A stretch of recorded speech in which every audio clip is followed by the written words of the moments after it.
This is straight from the "you can't make it up" or "you couldn't make it up" files. A 27-year-old man in India is suing his parents for giving birth to him without his consent. Now, we live in an era of frivolous lawsuits. We live in an era where people can sue for anything. You have these lawyers who specialize in taking on stupid cases for stupid people. They get paid off contingency. They take these cases, throw some stupid stuff against the wall and see what sticks. And this is one of those times. According to the BBC, Raphael Samuel is an antinatalist, meaning he believes life is so insufferable to the point where people should opt not to procreate. Well, I mean, I hope my kids never turn around one day and say, I didn't consent to being born, and I'm angry at you for putting me on this earth. But I think, you know, yeah, the guy's a troll. I'm terrified about the things that made me think, like, what are my kids going to grow up and sue me for? A lot of our listeners are going to be saying, yeah, this is all good fun, but obviously he's got another agenda here. He thinks his parental unit should pay him to live. He thinks parents should pay kids to live. He wants people all over the world to understand that they do not owe their parents anything. Let me tell this little ungrateful, entitled, privileged bastard something. This is the first photo of the Indian man who is suing his parents. We'll see how that legal case works out if it actually makes its way to the court. So I'm joined today by Raphael Samuel, and I think basically anyone watching is going to know who you are. So I actually don't want to do one of the ordinary introductions, because I think people are going to know mainly, you know, who you are, what you're known for, and also I think the intro would have obviously given it away. So what I wanted to actually start by doing is asking you, like, who, apart from what you're known for, like apart from anything to do with antinatalism, like who is Raphael Samuel? Like, what did you do before you became known by people, and what do you do like now that's separate from antinatalism? Okay, so I was just basically a guy who had never had any interest in life. Okay, and I always wondered why we are doing this nonsense. So I'd say I'd call myself a thinker in that sense. Okay, and yes, I used to do other things in the sense of, ironically, I used to teach martial arts. I was good at it. So even though I did not like life, my entire general bent was towards preserving life. You know, I used to be into security in martial arts and stuff like that. And recently, this Nihil Anand thing happened. I was in the social media circle for about 2-3 years. I was also doing security and martial arts on the side, because that's something I really enjoy doing. And recently, I've just pivoted to being a teacher, where I realized that too many people, you know, don't know English in India. Even though legally speaking, we have the second most English speakers in the world after the US. I realized that people can speak, like they can spell their names, but they cannot speak it well. So I said, this is a great opportunity. And I've been teaching martial arts for like 10-12 years now. So I know how to teach. So I'm just combining these two things, a need and my skills, and trying to work into it. Yeah, that's the plan right now. So the security stuff, like what sort of security did you do? Did you just teach people self-defense, or did you provide a security service for some people? Right. So there were, on one side, I had a security service where I actually used to go out there, you know, guard people, help embassies with work, you know, take them around the country if needed and this was pretty serious stuff. And on the other hand, so that happened not very often, obviously, because they were very high intensity stuff. And while I was not doing that, I would teach, you know, kids martial arts. I would teach adults martial arts, everyone. Like I had these mixed classes and, you know, certain women's classes, etc. Basically in Bombay. That's where I live. Yeah, that's so interesting. I was actually talking about women's martial arts classes the other day, because we have a problem with like violence a bit generally in London, where I am in the UK. But there was a case, it's maybe around a year ago now, where there was a off-duty police officer that you know, killed a young lady. And it brought up all of this, you know, conversation around women's safety and stuff. And one of the things that I always thought would be a really good way, a really good part of the puzzle would be to provide either subsidized or free self-defense classes for anyone, really. But like, if you targeted it towards women, it would help to address that problem. So yeah, I'd heard you mention the security stuff actually in other videos you've done, and I wanted to know a bit more about it because I find it like interesting. So yeah, it's interesting you've done that. I'm sure you've got a lot of crazy stories of, you know, taking people around the country and stuff. Yeah. But yeah, so going back to like the main issue, obviously antinatalism, like when did that like first enter your life? I remember in another interview I listened to of yours, you said that it was quite young, like you were a kid when you started to think about these things. Like where did that first initial idea come from, and what were the sort of thoughts you were having? So basically, I think I was 5 or 6, and I was just generally a rebellious kid. And I think I was being sent to school for the first time, or I was conscious that I was being sent to school for the first time, one of the two. And I was like, why do I have to go to school? So my father's like, no, so that you grow up and you get a job and you're educated. I'm like, okay, but why? And he says, no, because you are alive. Do you want to live? And I'm like, I'm not very sure, you know. And then it came to a point where I'm like, why did you even have me? And he had no answer. He just, he's like, okay, yeah, whatever, because we loved you and all that nonsense.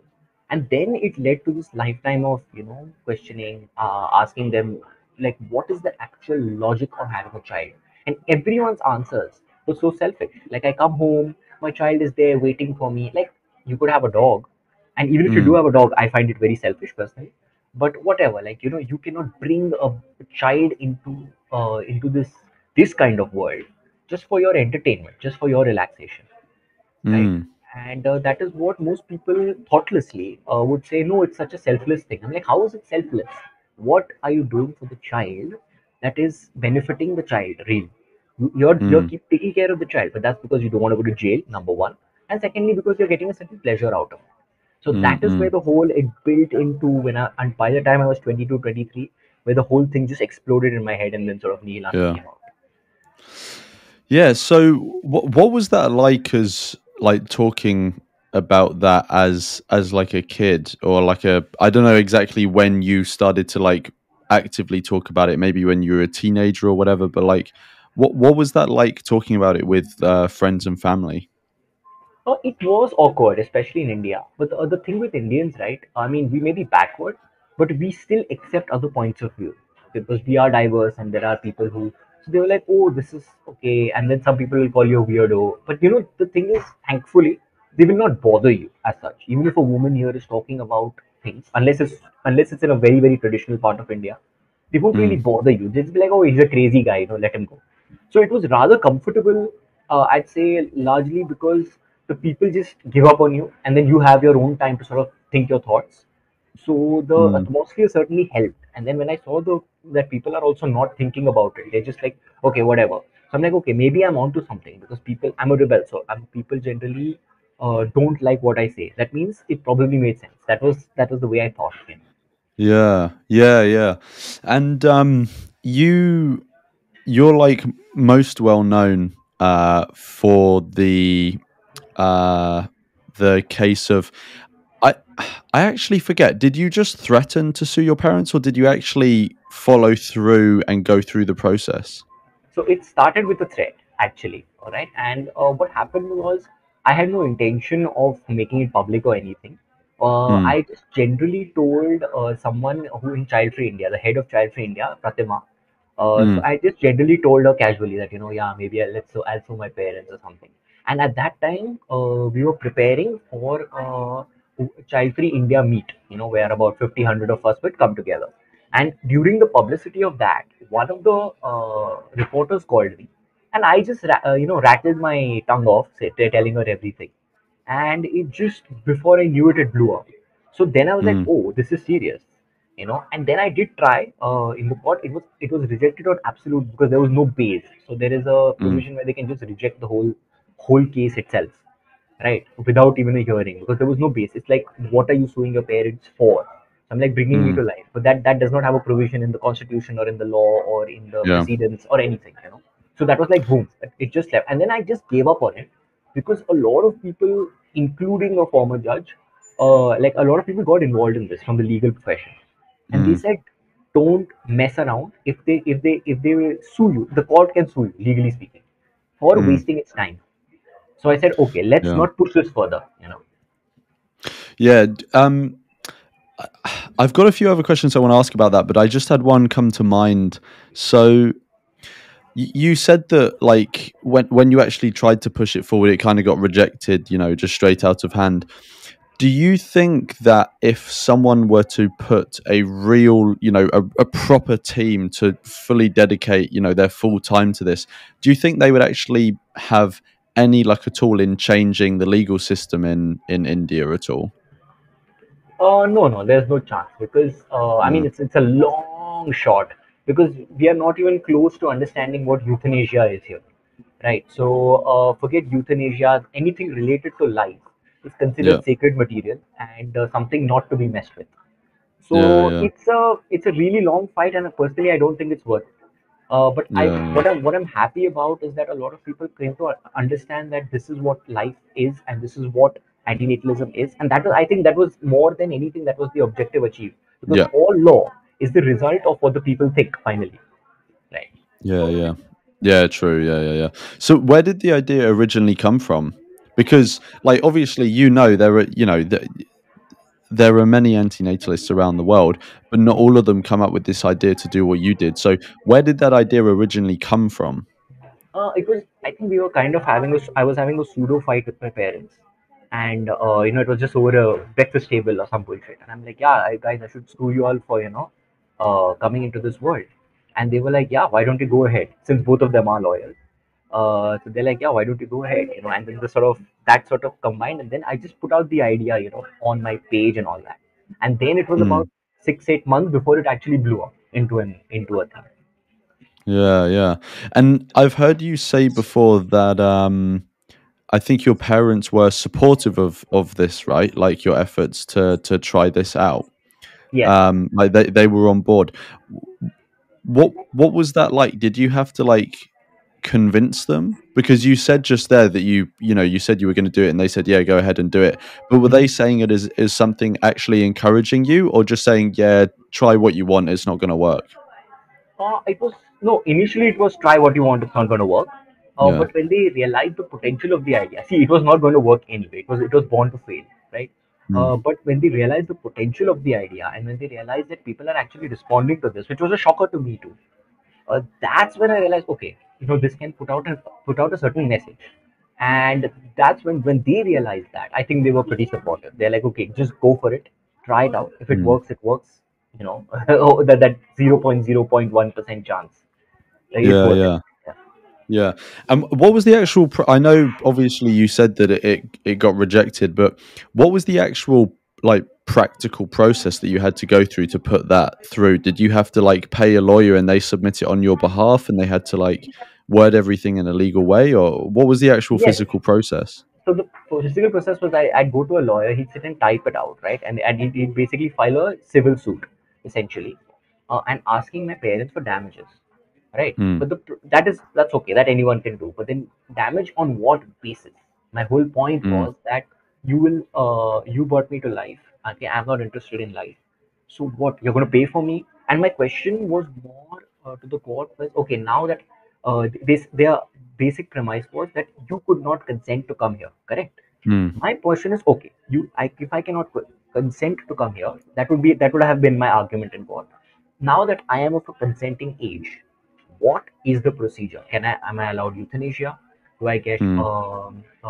a stipend, to take care of me all my life, etc. And there's a whole unfairness of, until the daughter gets married, the parents are legally expected to take care of her. So my question is, Mm. why not the man? You know. Mm. So there were a lot of further questions, but the basic thing was a civil suit, right? I'm Mm. asking them for a nominal amount. Uh, Actually, so initially I wanted to sue them for like 1 rupee, and Mm. the lawyer said no, the court will sue you back. So I said, okay, let's make it 50,000 rupees, a significant amount for the court to even take a notice of it. Mm. Right, and that then once I had that civil suit worked out, the point would have been, you brought me to life without my consent, and hence I am Yeah. suffering, and hence I deserve an amount. Yeah. And you've mentioned a few times euthanasia. What's like the status of euthanasia in India, and are you involved in some sort of effort to try and change the status? It's practically impossible because right now, even with the Supreme Court, there are some 8 serious cases sitting, and when I say serious cases, they might as well be called class action suits, because there are Yeah. multiple people with multiple points of view who have combined to make cases like that, right? Patients and cancer patients and people in coma and all that stuff. So right now, after all these efforts, they finally allowed passive euthanasia, in the sense of if the person is medically dead, just switch off his ventilator, basically. Yep. Yep. Right. But then the step above that, like, should I shut off his ventilator when there is even a 2% chance of him, getting Mm. revived? That question, even that question, the Supreme Court does not touch, because it goes against the right to life, basically, in the Constitution. Right. Okay. And with the right to life, they don't. There's not a caveat in there that, like, if there's some sort of overwhelming other interest, like, obviously, if the person is in intense pain, they probably would relinquish the right to life themselves. Well, see, there is a contradiction technically, and it can be fought out. And there is one case which is trying to fight out this contradiction. The right to life involves good water, good food, good air, etc. Right? And now and a painless painless life, whatever, health. Now the problem is, the question is, if a person cannot come back, then why can't he go? So that Mm. question is being tackled by one of the cases. But even Mm. there, the courts are a little skeptical to touch, because firstly, in India, the property laws are horrible. All right. So what happens is that millions of euthanasia requests will come, and just to kill the guy who has a lot of property, and those people will be unsafe. So it could be a legal issue at a social level. Sorry, a social issue at a legal level. Mm. Mm. Yeah. Yeah. That's interesting. Um. In I think it was your interview with Amanda on the Exploring Antinatalism podcast. You mentioned in that the in India the parent-child relationship is sacred. Mhm. What did you mean by it being sacred? Like, what does that mean, and how is it a barrier to talking about antinatalism? So what happens is, right, the scriptures in India, they basically tell you that your parents are God. Okay, Mm. so they are saying your parents are God, then your teacher is God, and then God is God, if at all.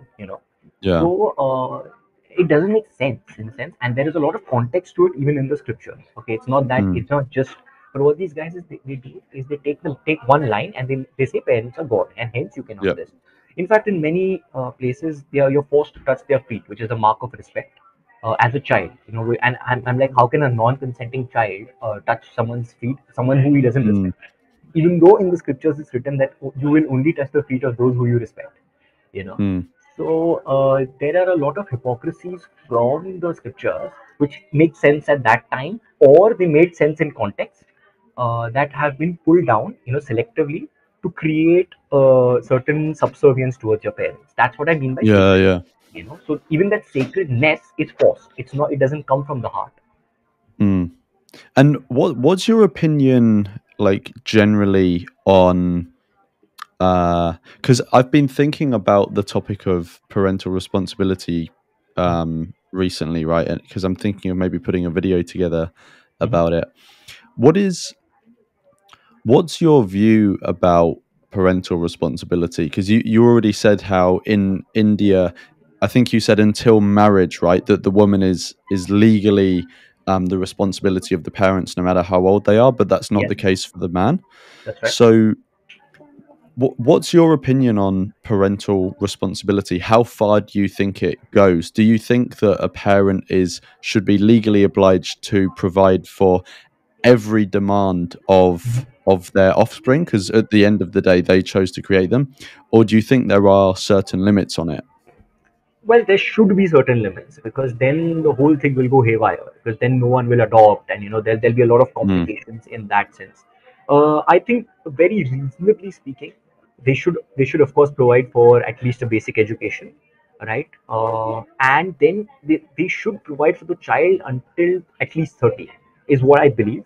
Because Mm. 30, the reason being is because until 25, your prefrontal cortex is not even formed, right? Mm. So until then, you're essentially a child, and everyone makes these stupid mistakes, until 20 to 25. So when they have that security, that someone's going to take care of me till I'm 30, then you have the time to build into a proper career, a proper thought process. You're not pressured to get married, even for women especially. They're just pressured to get married by 22, 23. So, and why? Like, you're still a child. So I feel it should be at least till 30 that the parents take care. Of course, you should open it for public debate, and there should be the pros and cons. But 25 is a minimum. 25 is a minimum. Yeah, it'd be so interesting to have open TV debates with people of different opinions, non-parents, parents, academics, people who study ethics, all of this sort of stuff, to have a debate around exactly where the responsibilities lie of a parent. Because personally, just my inner sense of justice makes me feel, and this is independent of practicality, because I think when it comes to practicality, it's another matter, but my inner sense of justice says that if you create someone, you should provide at a minimum the basics for them for their whole life, basically. And I would include in that food, water, some basic clothing, and shelter. Yeah, shelter. Yeah, exactly.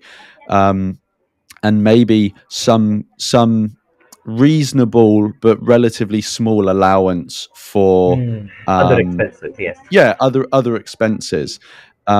Because I think if you were to say to someone, now you've created someone, you have to provide for every single one of their desires, then it would get very ridiculous. Because what if that person wants to go to a theme park every weekend? They would just destroy you financially. You wouldn't be able to live yourself. Right. So yeah, to that extent, it seems unreasonable to me. But providing someone with the basics of life seems reasonable to me. But even that would be difficult to argue for in the modern context, because like people are just so used to the idea of like when someone gets to being a legal adult, they're on their own, and that it's only like a cultural thing where people provide for an offspring after that point. I'm not sure if they're legally obliged to after that point. I think once someone in most cultures, I don't think they are. Yeah. So it's such an interesting one. I might try and find like people in the antinatalist community have like properly thought about parental responsibility and maybe host a discussion on it or something, because it's a really interesting subject, and it's one of those ones where like you don't fully know where to draw the line, because you want someone to be accountable for the actions that they've taken and take on the responsibility that they themselves have voluntarily taken on. But at the same time, you know that often when people have a kid, they don't necessarily think about all of the things that means. It's quite naive often, and so definitely don't think about it. Yeah. You don't want to like massively punish someone for that, because usually they're not doing it for bad reasons. It's just naivety or whatever. You're right. I agree with you. Yeah. It's a super interesting topic though. Yeah. So you were saying that when you initially just threatened to sue your parents, right? You then got there was loads of media attention. It went all over the world. And I think you said that initially it came from one interview from this child-free India meetup. There was a journalist who got in contact with you or whatever. And then it sort of snowballed from there. What was the point? Was there like a specific point at which you knew like, oh shit, this is going to go big? Like, or did it just like very gradually build up over time? Right. So we have so we had this thing called it's called Scoop Whoop. I don't know if it's there, but like it for me that was the dream. I'm like, okay, if Scoop Whoop covers me, I'm good. Like that's all I need. What is that? Is that a news outlet? It's like an online sort of news thing. Okay, and at that time it was really big in India especially. So I was just like generally I was doing it for about a year. So I just generally like, okay, Scoop Whoop, if it covers me, do you know anyone? I used to ask my reporters like eventually and so this first article happened with the print. It's called the print. The second article happened with Scoop Whoop, and I'm like, oh wow, I have reached it. I don't need anything more than this. you know. Mm. And then I got a message from someone saying, "Oh, there's a Malaysian a newspaper that's covered you." I said, "Okay." And when the Daily Mail covered me, I was like, "Okay, this has gone viral." I was like, "What?" You know, and this happened in the span of 4 days, and I was like, Oh "What?" wow. Yeah, and then the Sun, they all covered me, and then the Indian newspapers covered me. So it Mm. went viral there, and then it just came back.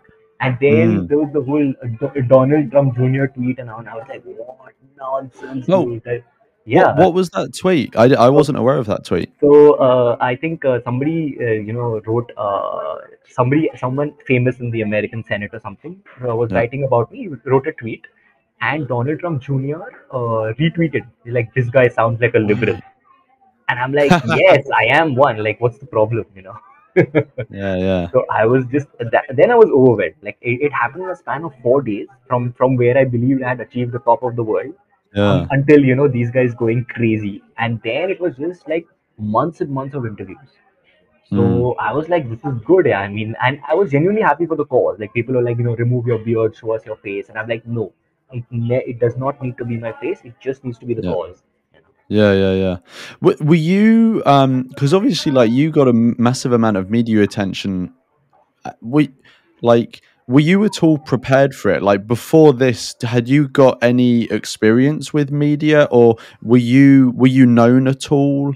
Did you have any public presence, or were you just a very private citizen before this point? I mean, I was generally a private citizen, and I still prefer to keep it that way. Yeah, I'd rather not someone not approach me on the road. yeah, You know, but like I was used to the idea of fame, the sense of I was always famous in school or college, and like everyone knew me there.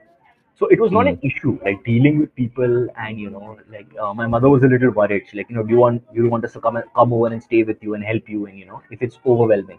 And I'm like, no, this is comfort. I can handle this, you know. So it was not an issue. Yeah, I mean, I was used to it at yeah. some micro level, and this was of course a pleasure to deal with. Mm. You mentioned not wanting people to approach you on the street? After all this media attention, did you have people Oh yeah. recognize you in? Oh, Yes. really? Yeah, I mean, it is so the crazy fan. So once I was at the airport to pick up a friend, right? And I was just in my phone actually, and just like a couple approached me, and they're like, "Are you Neil Anand?" And I'm like, "Are you serious? How do you know me?" And at that time, I had not shown my face anywhere. So obviously, Yeah, these guys researched and went into my profile and all that, right? And I'm like, "How did you all recognize me?" And then they just hugged me, and they're like, "You changed our lives. We had like $500,000, and we had thought, we're gonna have a child, and we just decided to take a world tour." And they were just on that yeah. world tour, and I was like, "Whoa." Oh, wow. And yeah, and the last time someone approached me was like a month ago. Like I was just walking on the streets in Bangalore, and someone on the road just came up and like, "You are Neena." I'm like, "Are you serious?" And he just started screaming. I'm like, "Dude, chill out." So Yeah, yeah, yeah. people do approach. Yeah, people who are crazy enough will find out and approach. Mm. So yeah. Have you ever had any because obviously a lot of people who like resonated with what you did or what you believe probably reach out to you, or if they see you in the street, come up and say hi. Have you ever had anything on the flip side, people who like hate what you did, hate what you stand for? Have did you get a lot of hate when all this media was going around, or There is a lot of hate in general, but it's not very serious hate. Surprisingly, like I thought, there would Mm, be a few death threats here and there and all that. But overall, it was pretty okay. Like there was about 40% hate, and a lot of my inbox was covered with abuses. You're mm, a loser, you don't do anything, etc., etc. But it was not so bad. It was not as bad as I expected. And I'm the kind of guy who's in security. I'm used to conflict. In fact, I'm comfortable mm, with conflict. And here it was just large amounts of love with like a decent amount of hate, which I was like, oh, this mm, is fine. mm. What was the whole process like with all the media attention generally? Like, did you hold up okay psychologically? Like, what was it like with all of these people around the world just talking about you, basically? I really enjoyed it honestly, and I would generally, even when they would talk with me, I would generally try and direct them to the cause more than anything. Like I Yeah, don't yeah. mind people talking about me, but like it's that was not what I was there for. And I eventually it was a little overwhelming. I mean, oh no, initially it was a little overwhelming, and then eventually I just sort of made a system. Like I would call my friends home. I'm like, okay, we have the 2:30 interview, then we have the 3:30 interview with Brazil, then we have, it just became a sort of system, and then basically I had to repeat the same things again and again. So it was pretty easy, yeah. Yeah. And what was your favorite piece of media or favorite interview you did? Ooh. I think my favorite piece of media was The Guardian. The Guardian wrote a really interesting article, in a very Guardian style. And they were kind of making fun, but they were, also saying that this guy is pretty cool, etc. And my favorite interview would have been, yeah. So apparently, I have this uncle who's really famous. All right, and like in India, he's pretty famous, right? And he sort of went into a bar and he started bragging about me. So I'm like, what? Okay, and a reporter heard that and she called me. She got the number from somewhere, and she's like, Yeah. this guy is saying that you are his nephew, and I'm like, I'm not confirming or denying that. You call him and ask him, So she called him, and then he's like, yeah, I'm proud of this guy, and I'm like, whoa, like that interview was very interesting. Yeah. What sort of interview was that? Was that did that get written up, or was there a video of that? Yeah, it's called the Tribe of Samuel. So I think they took the thing from the Bible, and Yeah. it has a photo of me with my grandmother, and just they tried to convince me to remove the beard, but I didn't. I just removed my specs. Yeah. And it was a nice interview. Like it was, but it was just the most memorable because it had this weird angle, to it. Yeah. I'll have to get a link from you of that, and I'll put I'll it send in it the to you. description. Yeah, so that people can see it.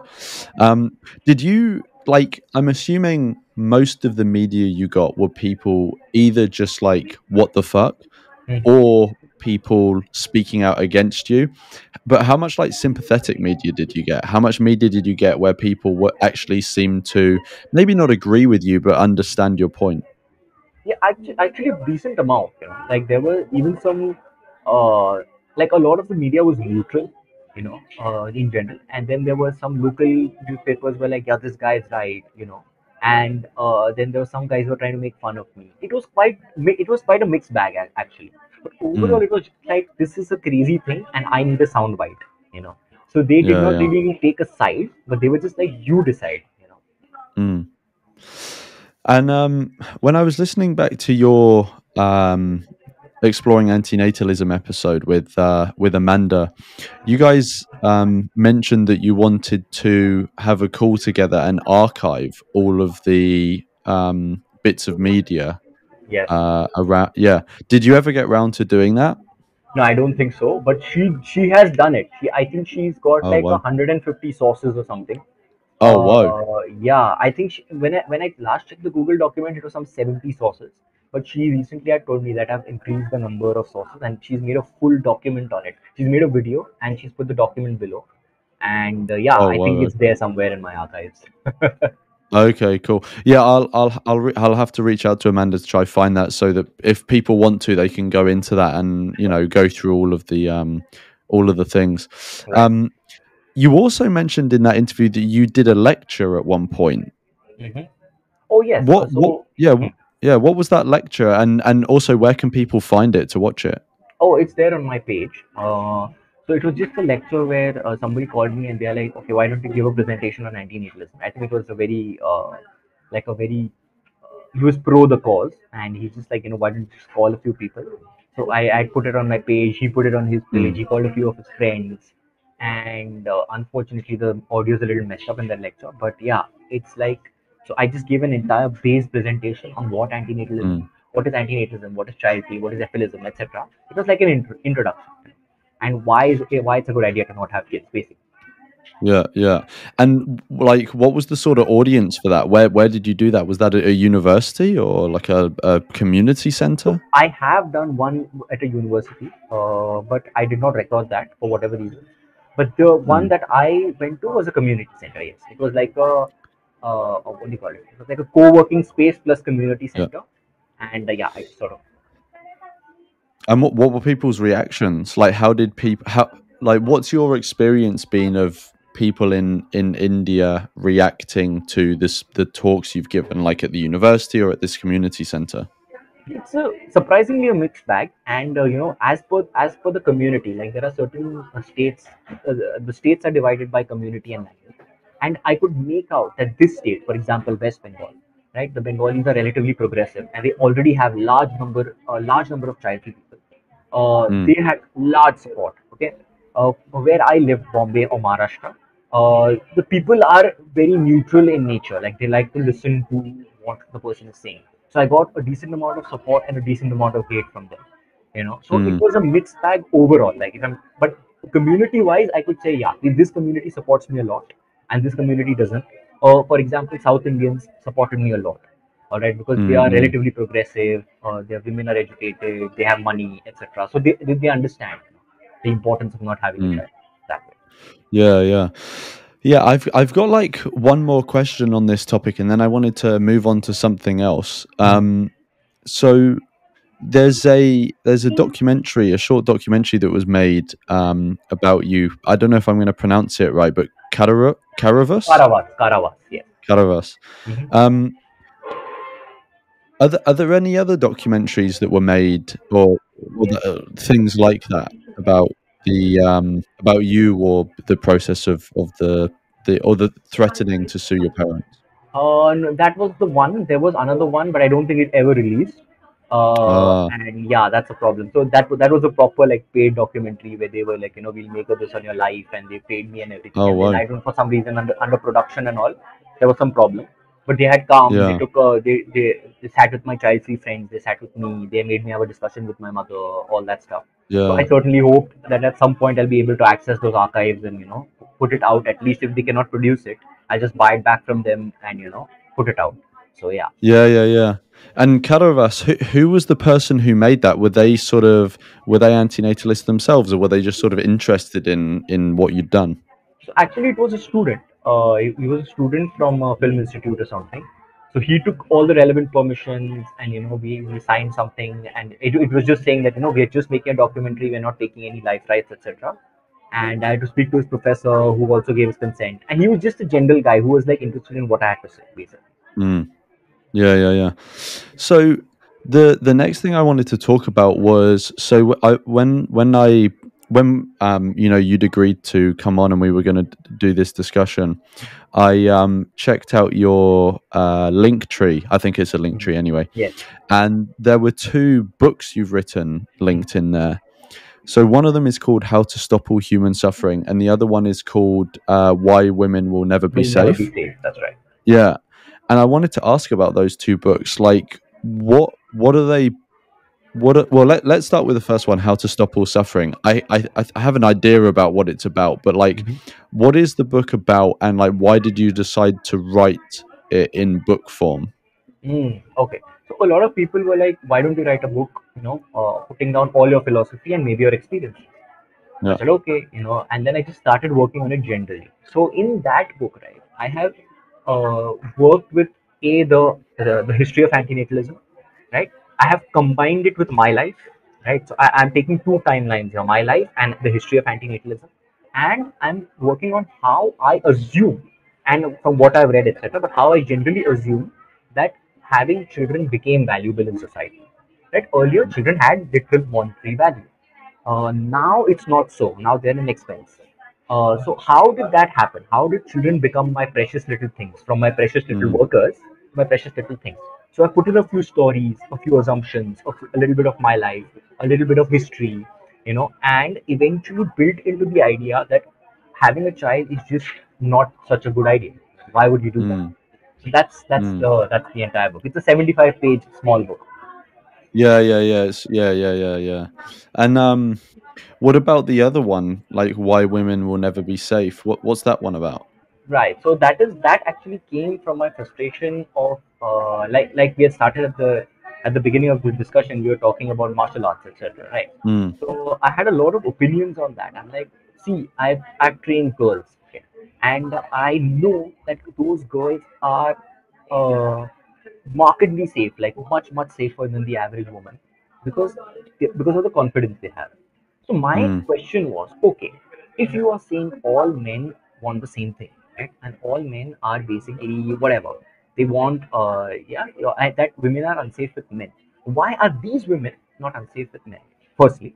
Secondly, my family. I have never seen a woman complain. All right, my mother, if something happened, she'd beat the shit out of the guy.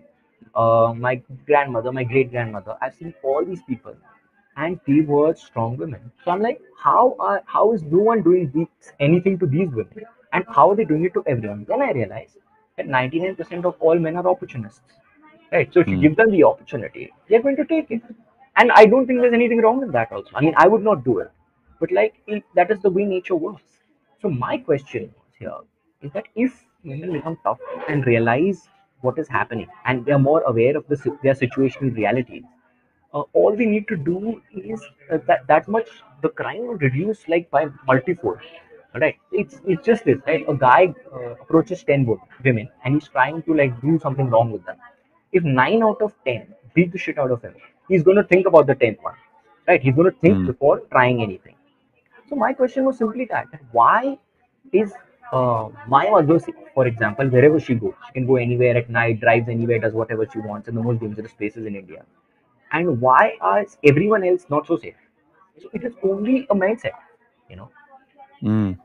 So when you were saying that like there's sort of like a section of men in the world that when presented with an opportunity to do something harmful to someone that they would benefit from, they will just take that opportunity, right? Yes. And when you were saying there's not necessarily anything wrong with that, I'm assuming you meant like as in that doesn't stray from the norm, like that is just something that happens as a part of existence. Nature, that is just of nature, yes, of existence. Right. That's a better word actually. Just yeah. So I agree with you in terms of like I think there's something morally wrong with it, but in terms of nature, I don't think it's like wrong in terms of abnormal. Like it does seem like a normal part of right. Some humans' behavior that they will, just dismiss the interests of others and take an opportunity to harm them when it's going to benefit them. Absolutely. See, morality comes from the way we are raised, right? So you and I were raised, thankfully. I presume you were raised. I think I was raised pretty well. But I also realized that if that desire in me was not cultured, right? If it was not given a direction, I too would have been one of those people. So saying that men should understand that women want to be safe is ridiculous because there are people who are raised without mothers. There are people who are raised without parents. Okay, there are people who are not raised at all despite having families. Where will they go? They will come out on the street. But who has to raise them? Society has to raise them. All right, and it could be even a woman on the road who's teaching him not to do this and that this is wrong. How will he learn that's wrong? A mother has never beaten him, right? Or a father has never explained to him, had a man-to-man talk with him. So how will he understand that? So all of society will explain it to him, whether it's by beating him up or putting him in jail or rehabilitation, whatever. Unfortunately, that's one. Yeah. No, I get what you mean. It's like no matter who a kid is, they're going to be influenced in some way, and if you don't have someone there to give them good influences, they're going to get the bad ones, right? And this is like really well documented with the link between fatherlessness and being a member of a gang, right? Yes. Because a lot of young men, and it's the case in London as well. We have like gang issues here. That if a young man doesn't have a good, stable, masculine male role model, they in a father, they tend to look elsewhere, right? And where is there a pool of other young men who can provide some sort of guidance, even though I would say it's misguided guidance. Often it's men who are operating outside of the law, and in gangs, right? So there's this sort of pipeline of fatherlessness to being involved in gangs, often in different places in the world. And I agree with you that like basically no matter what we do, there are going to be people in the world that are going to want to do other people harm, right?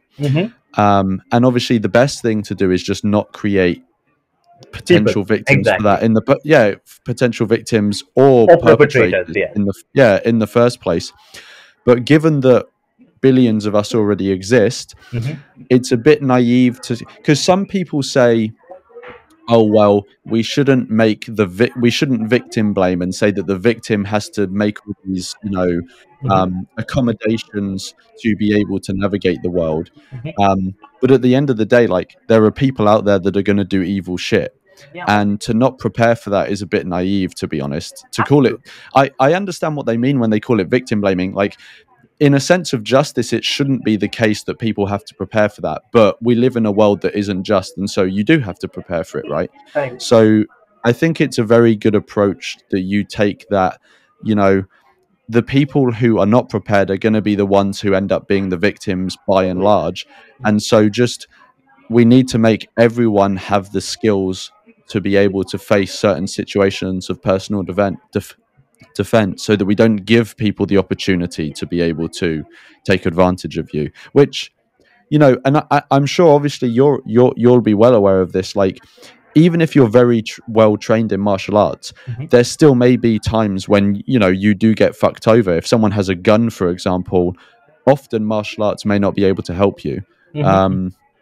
But it reduces the circumstances in which you will be able to be taken advantage of, right? Yeah, exactly. See, it's not, martial arts is not just about fighting. Okay? It's about situational awareness. It's about psychology. If taught well. Okay, it's about psychology. It's about understanding that, okay, this corner could be problematic.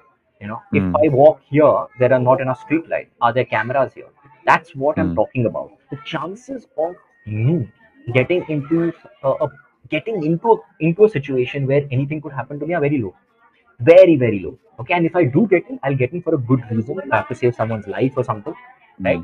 So it's just that if you have that awareness, firstly, you will not even get into that situation. But this assumption that women should be safe anywhere, at any time, at any point of the night is ridiculous.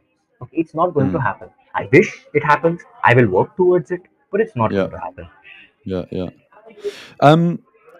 I know that you said that you're now more focusing on teaching English, right? But do you still do training for martial arts now? Yeah, now if someone requests me, I will. I will not promote it necessarily, because I'm a little tired of doing 6 to 7 hours of heavy workouts a day, and shouting at people and losing my voice. It is fun, but like it's been 10 years, so I just need something else to do, basically. Yeah. I get what you mean. Well, if you have any way that people can contact you specifically about that, and you want people to, if you're open to it, then let me know and I can put it in the description. Because if there's quite a lot of. Do you say you're in Bangalore at the moment? Yes. So there's quite a lot of antinatalists in Bangalore, right? Yes, there are actually. I've met a few also, and I think when I was there, I was here. I've been here for the past 3-4 months. It's just that we haven't all been able to meet. But I've met a few antinatalists, a few child-free people, and all. And then we keep saying on the groups we are going to meet, but it happens once a year anyway. So when 50 people get together, it's a mess. Yeah. No, so I'm sure there will be people, antinatalists that see this video, and they may be in your general area, so maybe they'll, want to do some training with you and stuff. So if you want to, I can put that in the description. Definitely.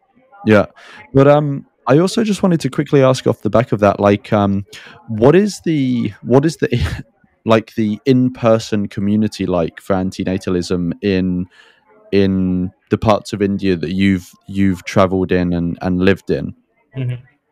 Okay, so I think every new revolution, starts a bit extreme in the sense of the people who are affected. It started with a few, let's say, childless people, right? A few people who have certain mental problems could not get married, etc. Right? And that is still about 60% of our community, sure, I would say, right? And also the lack of education, but they still have the awareness that something is wrong with having children. So that is how the current community is in general, is what I feel, right? In the cities, it's slightly more advanced in the sense of there are people who've chosen to be child free way before the idea of child free came. certain people overwhelmingly from certain communities like West Bengal, for example. So that is where we are right now. Okay, and in general, in the cities, a lot of people are child free. They just don't want to. They don't know what child free is, or they're not interested in being in being involved with the child free community yet.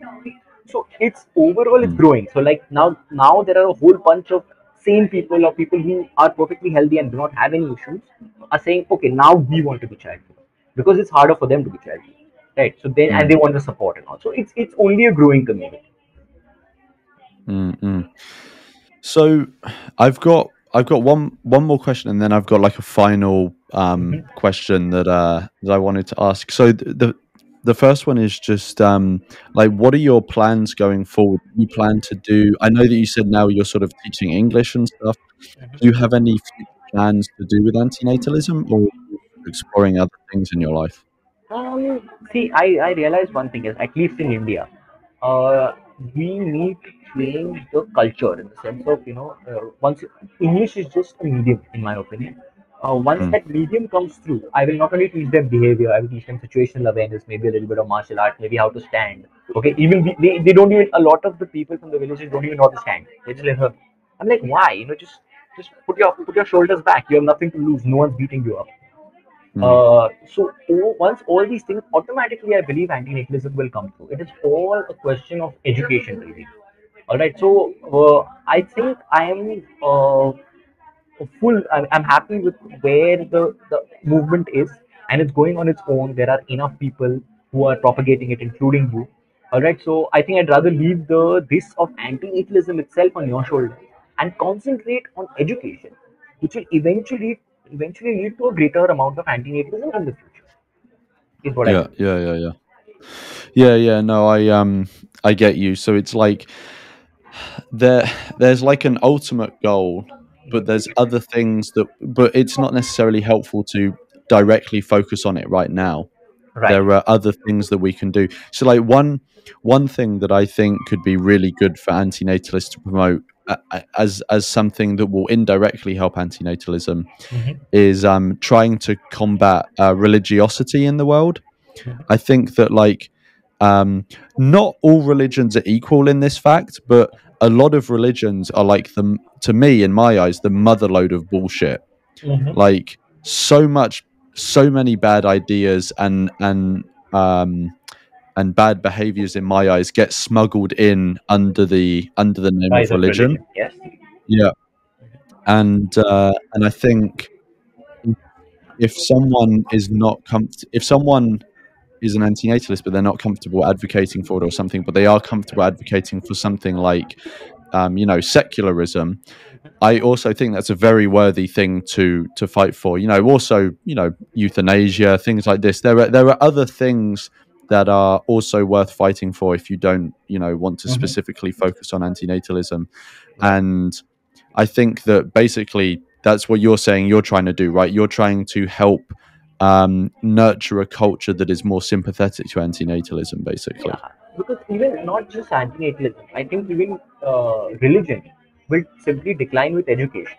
Okay, and because it's people don't know how to behave, at least in India, and I think in the lesser developed parts of the world, due to lack of education, they don't know how to behave. So they're impressed with someone who speaks English. They are impressed with someone who's more confident than them. Now, my point is very simple. See, English is not the gateway to confidence, right? If you're confident, you can be confident in any language, but they don't even have that confidence. And once that confidence comes, then I feel that a certain logic will come. Okay? That confidence will come from a certain logic. I'm not talking about overconfidence here, that's a whole different game, but general confidence will come from a certain logic. Once that logic comes, logic is basically a light that dispels the darkness, the darkness that is religion. Right? That religion will automatically decline. I think India is generally going in that direction, despite the fact that we have communal riots and all, because there are just too many people with too few jobs. That's a whole different ball game. But I think with education, religiousness will decline, antinatalism will increase, thought will increase, and that's the only way to go forward because we are already on the verge of the world ending. So that's the best thing I can do personally. Yeah. So before we end, I had one last question, which I don't know if I'm gonna do with every person I talk to, but I'm just gonna like try it out here, and see what you say. Is besides the topics we've talked about here, so obviously you're well known for antinatalism. You know, we've spoken about martial arts as well and self-defense and stuff like this. What's another issue that you care about but people don't really know that you think about? I think it's largely euthanasia and abortion is extremely important to me. Like it's Yeah, basically yeah, all my issues that I really think about is all related to life. And abortion, especially in the case of uh, children who have seen, like you see birth defects with, you know, and yeah. you know that they're entering a life of suffering. You know, even euthanasia for children, for that matter. I know it's going to be very very controversial, Mm, but someone who's really suffering and who has cancer for like 4 or 5 years, and you know is just battling that, just let them go. I mean, it mm, doesn't make sense. You know, everyone suffers. And a child, like I would not, I can't imagine having cancer as a child. So this is extremely important. Like euthanasia in general and the right to exit, you know, is much more important than actual antinatalism. I think once euthanasia comes in as a concept, automatically a lot of people will go towards antinatalism because they will realize that their child can suffer and they may actually die while they are alive. You see. mm. So yeah, I think basically that. Yeah, yeah. No, it's an interesting one. That's also, it's also a topic that I'm like really interested in and passionate about. I think it's a really important issue.